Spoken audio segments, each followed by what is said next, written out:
Yeah. Make these niggas rap and play, nigga.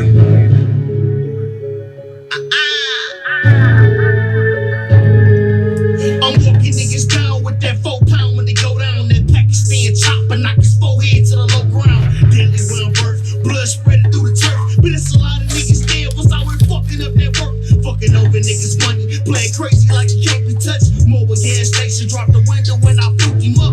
Bossing up, monopolizing off that flow money. Fuck a record deal, I'm already copping food by the hundreds. From the spots with no heat to a former we have picked on. What up, though? OG Kenny, O_G_Kenny, at Retired from the Streets TV. So, right.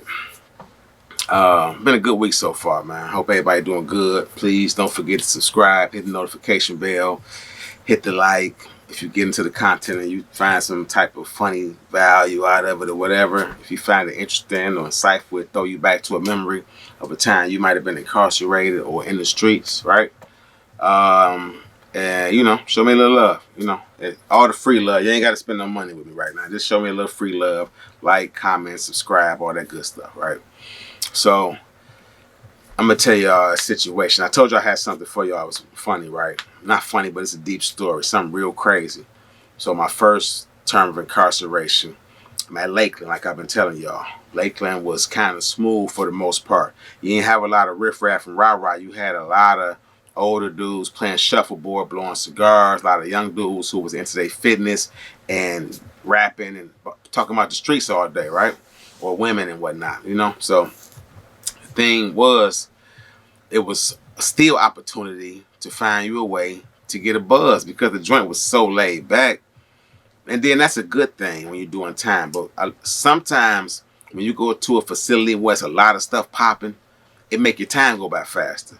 So a laid back joint sometimes only real good when you've been somewhere where it been popping so much that you need a break, or you on your way home, or you just been down so long that you just tired of the monotony of dealing with so many people. So you ready to go somewhere where everybody old, possibly dying, to be truthful. And it's real laid back and smooth. Well, they got a lot of programming going on at the facility. So people are always working or at a program and whatnot. So they ain't on the yard as much, right? So I'm at Lakeland, and I'm telling you, I was real heavily entrenched with the G's and the Cobras back then. These was my mans before I even decided to say I wanted to become a Melanic. Now, like a lot of dudes join up because it's a lot of pressure to be on the yard and they can't deal with it. I did it because I thought it was honorable, because you didn't have to do that. Where I was at, it was too laid back. You could be yourself. You could be an individual, but the thought process is what drew me into being a Melanic. It wasn't pressure. So I wasn't even on my dean or nothing yet. So when my man Rocky come to me, him and my man, dude, I don't want to say his government name, but his name is Robert M., I believe, last name. But they came to me with a proposition.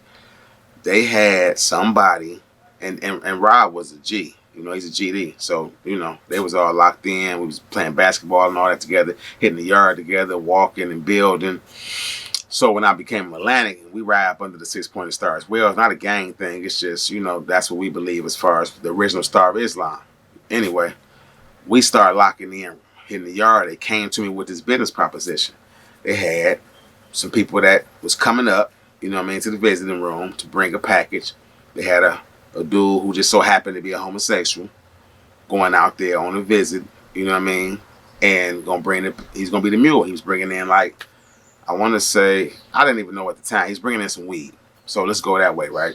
He's bringing in some weed and something else. Something I wasn't into, because I was never really into nothing but, weed. And I come up with the 40 ounce in the blunt era. So that was it. Give us a 40 and a blunt, and maybe you grab some gin or something like that every now and then, right? So they got something going on. They got a bag coming in, right?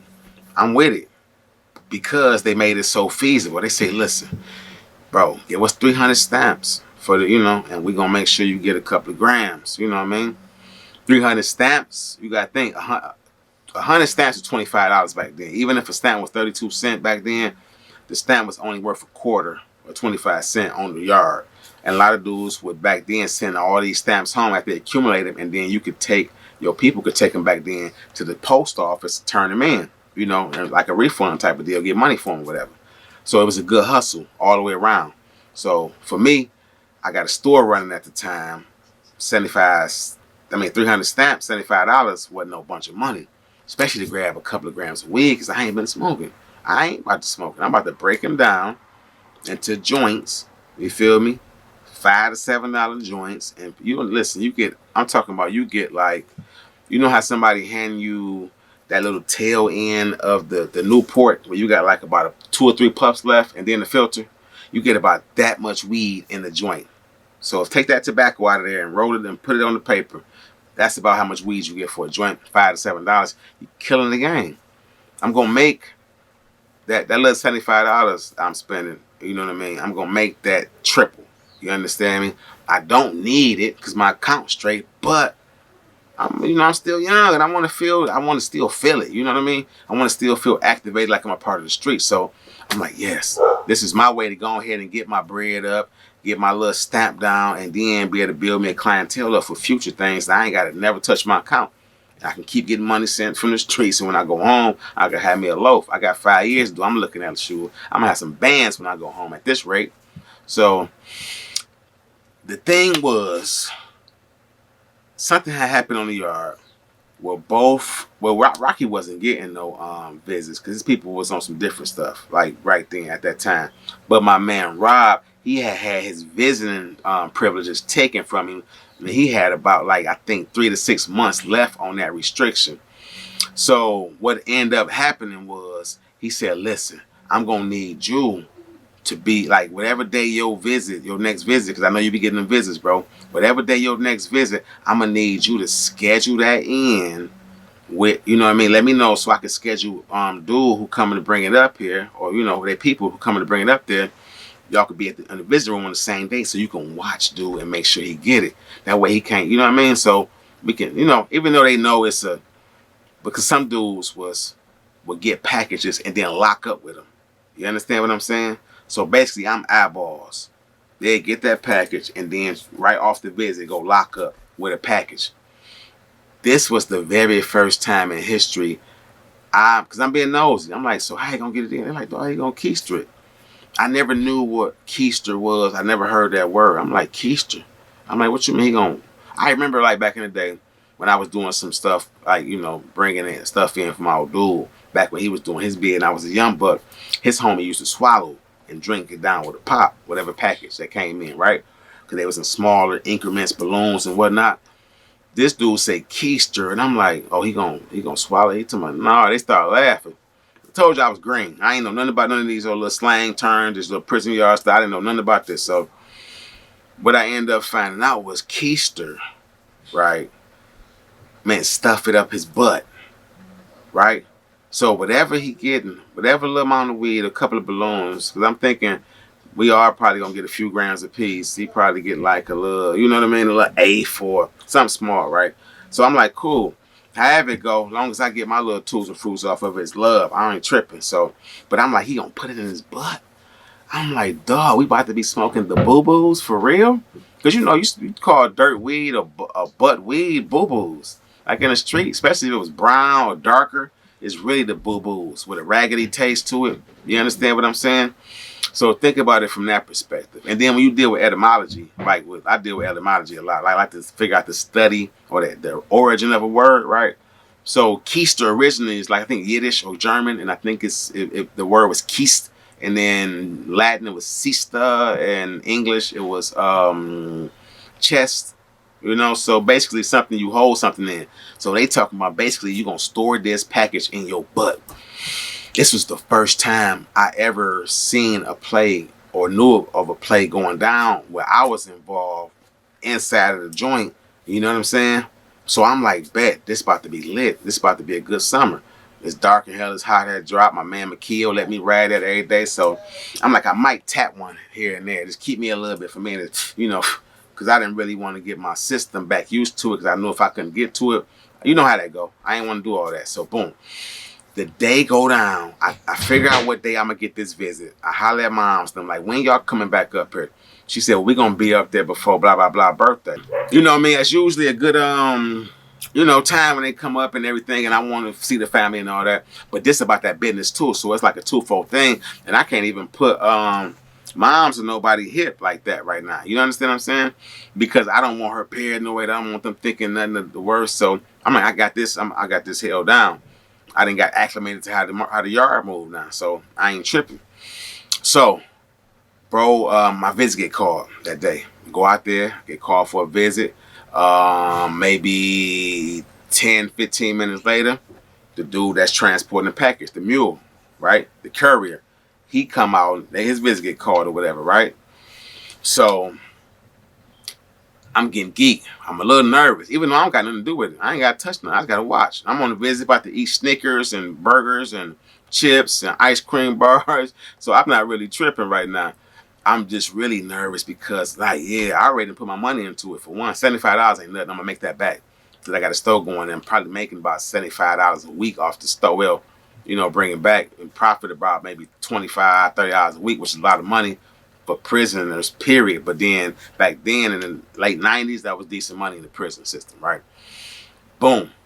We in the visiting room and I don't see the play go down. Not for real. I just know dudes slip to the bathroom. You can go to the bathroom in the middle of a visit and they'll let you back in, shake down and whatnot. So he goes slide off to the bathroom, come back in, visit goes normal without a hiccup. I'm like, damn, that was it. I'm thinking it's going to be eventful. You're going to see some stuff. They're going to make a distraction. Something going to fall on the floor. Somebody going to distract the guard. I'm thinking like how the movies be. Like this is like Ocean's 11 before it even came out.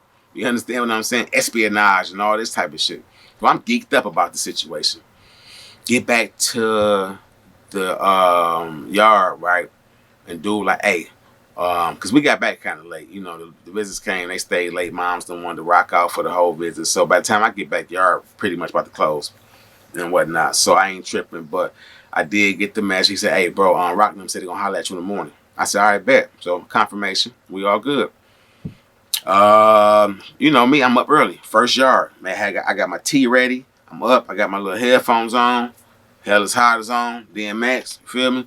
I'm up. Soon as yard's open, I'm out there. I want to see what's going on. I'm ready to see what this package look like.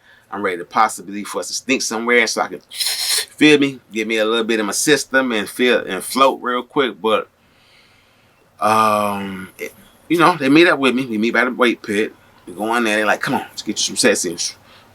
Hand me off. Like, look, man, had that somewhere good. So right, the play go down. I'm like, damn, what's up? But you can smell it. But I'm like, damn, I gotta find somewhere that they telling me how to break it down, how to had it, what to had it in, and all that. I ain't even gonna say because they might still be using some of them tactics to this day, and I don't want to do that. But when I'm asking questions with my nosy butt again, I'm like, so I didn't know how many hands was in play. What I found out was that this wasn't just their thing. This was a collaboration between the G's and the Cobras just to secure some finance and some fundraising. Because what the MDOC and a lot of people don't understand, they don't approve of that, right? The guards might possibly bring it in anyway for you, but if we find a way to undercut the guards, we have to put them into the equation and be able to take care of dudes that's riding in who got nothing, who indigent, and send monies home to take care of families that we're absent from. It's kind of like, I know it's against the rules, but what can you say, right? So what I find out is it's a collaboration between these two nations for a bag, and the bag was bigger than what I knew. It actually was 4 ounces, a whole QP of marijuana that dog brought in. So now I'm like, oh, okay. So I'm thinking the guards might be involved, right? I'm like, oh, so they must have woo-woo. Because I'm being nosy. I want to know how to play going. It's my dudes. They trust me. Let's talk about it. They're like, no, bro. We told you already how he was going to get it in. I'm like, that man ain't put no 4 ounces of weed in his butt, bro. You lying. They start laughing like, bro, this is what he do. He famous for that, bro. And I'm like, whoa. I'm like, he ain't never got popped. They like, nah. It's like, he been doing this for us and other people. You can hire him out. You pay him. He don't mind, and he getting 4 of them up there. I'm like, what the, I'm like, how is this possible, bro? And they like, well, for one, you already know you ain't got no sticks, no seeds. You taking all that out and you compressing it down and you boom, boom, and balloons. And I'm getting that, but I'm like, still, An ounce of weed in a balloon still gonna be, come on now. And this dude put 4 of them. I'm like, oh my goodness. Them grippers is thoo-thoo. No disrespect, to nobody, but I'm like, how do we, what the? And he like, okay, I'm gonna tell you, because we asked before too. They breaking it down to me now. We was being nosy like you. You asked too much, so we can tell you. So, bro got turned out in the dorms back in the day. Anybody familiar with the dorms? That's in MR, Ionia, Michigan Reformatory Dorms. Like a lot of people that know about MR or they know about MTU, they call it MTU Gladiator School back in the day. Because there was a lot of dudes, a lot of the dudes that was going to MTU was 21 and under. They was wilding out. They had a lot of time. They was in there fighting, stabbing, cutting, knocking people upside the head with whatever, weights, locks on the belt, locks in the sock, right? And MR dorms was like a rough place as well. Ionia was just tough little prison since they was known for that, right?